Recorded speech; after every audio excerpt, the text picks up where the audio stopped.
আমার বন্ধুরা সব ভিডিও শুনবেন, কিন্তু একটা কথা ভুলবেন না, ভিডিও শুনবেন, সাবস্ক্রাইব করবেন, ফলো করবেন। সাত ইবনে মাস একজন বুজুর্গ সাহাবী ছিল। সাত ইবনে মাঝে একজন বুজুর্গ সাহাবী ছিল। যখন তার রূহকে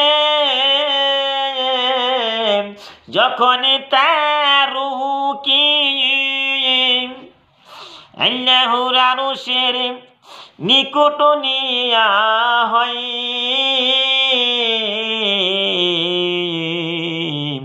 তখন খুশির আধিক্য আল্লাহর আরশ দুলছিল। তখন খুশির আধিক্য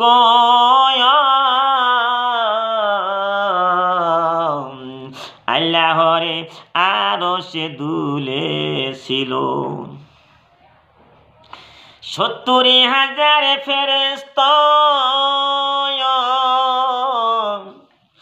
70,000 ফেরেশতা এসে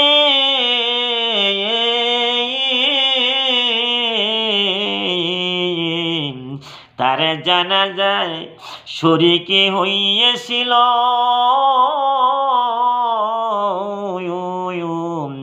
সাদ ইবনে মাঝে একজন বুজুর্গ সাহাবী ছিল। সাত ইবনে মাঝ একজন বুজুর্গ সাহাবী ছিল। সাত ইবনে মাসকে যখন কবরে রাখা হলো,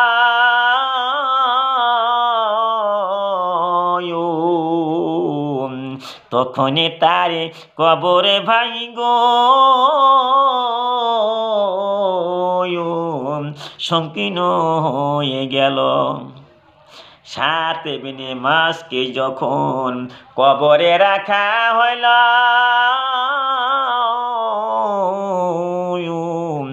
তখনই তার কবর ভাগ্য সংকীর্ণ হইয়া গেল।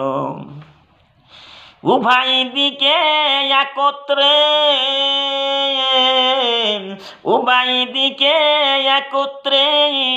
মিলিত হয়ে গেল।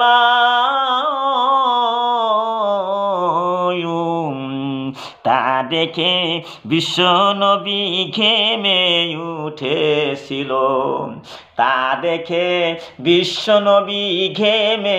উঠেছিল। সাদ ইবনে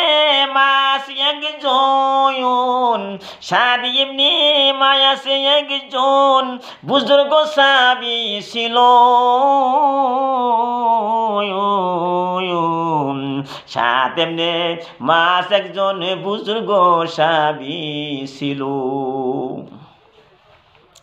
তারে আযাব দেখে নবীর শরীর হইতে ঘর্ম নির্গত হয়ে গেল। সাদ ইবনে মাঝে একজন বুজুর্গ সাহাবী ছিল। তারে আযাব দেখে নবী